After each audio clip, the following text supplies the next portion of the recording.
प्यारे देशवासियों, नमस्कार। अब एक बहुत बड़ा सवाल है। जैसा कि आप सब जानते हैं, अफ़गानिस्तान में तालिबान का शासन स्थापित हो गया है। बहुत कम समय में तालिबान वहाँ पर पहुँच गया है और ये बड़ी दुखद है। ये साफ तौर पर मैं कह सकता हूँ कि ये बड़े बड़े देशों का हाथ है इसके अंदर, बड़े बड़े देशों का इसके अंदर हाथ है, वरना इतना जल्दी ऐसे नहीं पहुँच सकता था। तालिबान इतना जल्दी काबिज़ नहीं हो सकता था। 20 साल बाद, यानी 20 साल पहले तालिबान अफ़गानिस्तान के ऊपर शासन कर रहा था और बड़ी मुश्किल से इनको खदेड़ा था और अब फिर आ गया है। तो इसमें सीधा सीधा ये इशारा है कि बड़े बड़े देशों का इसमें हाथ है, बहुत बड़े बड़े देशों का हाथ है। और इसके अंदर यानी अमेरिका, चाइना, रसिया तक शामिल हैं इसके अंदर, ये सब शामिल हैं।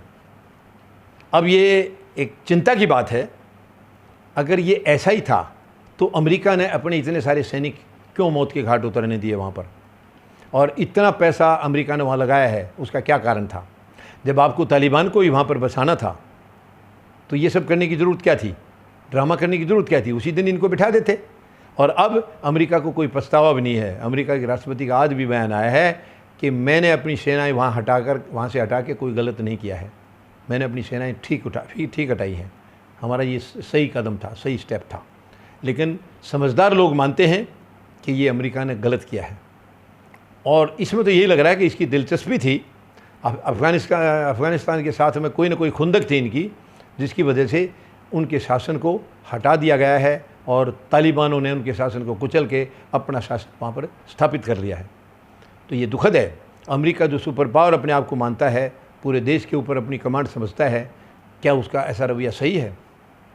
तालिबान को क्यों उसने इतना लिफ्ट दिया? और मैं समझता हूँ तालिबान पूरी दुनिया के लिए एक बहुत बड़ा ख़तरा है, बहुत बड़े ख़तरे के रूप में ये उभरेगा। ये शायद पश्चाताप करने का भी मौका नहीं मिलेगा। ये बहुत ही दुखद है ये। यानी 15 अगस्त के दिन तालिबान वहाँ पर स्थापित हो गया और उनके जो राष्ट्रपति थे वो वहाँ से भाग गए हैं। तालिबान के काबुल में पहुँचने से पहले वो भाग गए हैं और सुनने में तो ये आया है कि वो हेलीकॉप्टर को नोटों से यानी करेंसी से अपनी दौलत से भर के ले गए हैं, 4 कारें भी लेके गए हैं और कजाकिस्तान में उनके प्लेन को उतरने नहीं दिया गया। फिर वो ओमान के रास्ते से अमेरिका पहुंच रहे हैं, ऐसी खबरें आई हैं। अब देखिए, उधर से अमेरिकी राष्ट्रपति इनके ख़िलाफ़ भी हैं। अब उनको फिर वो पनाह देंगे नहीं देंगे, अब ये समय के गर्भ में है, आगे क्या होता है।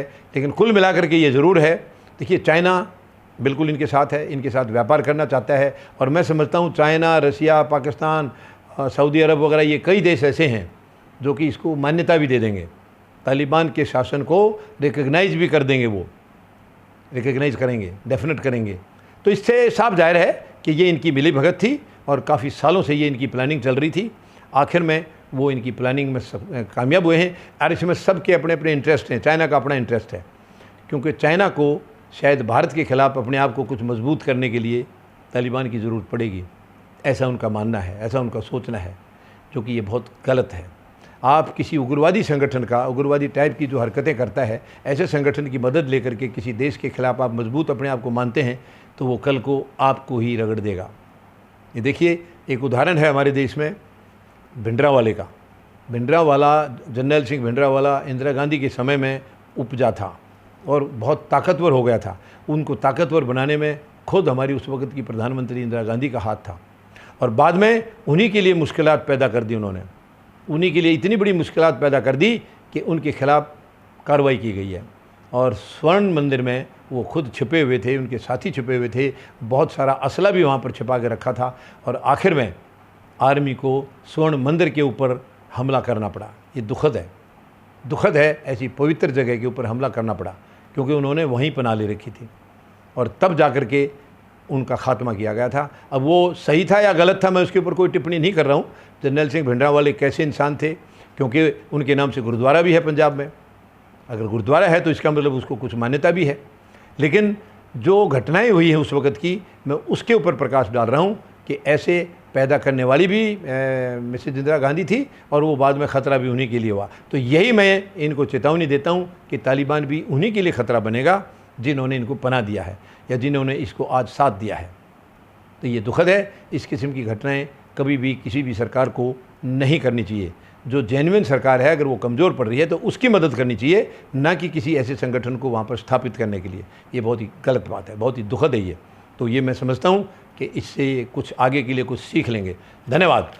जय जवान, जय किसान, जय हिंद।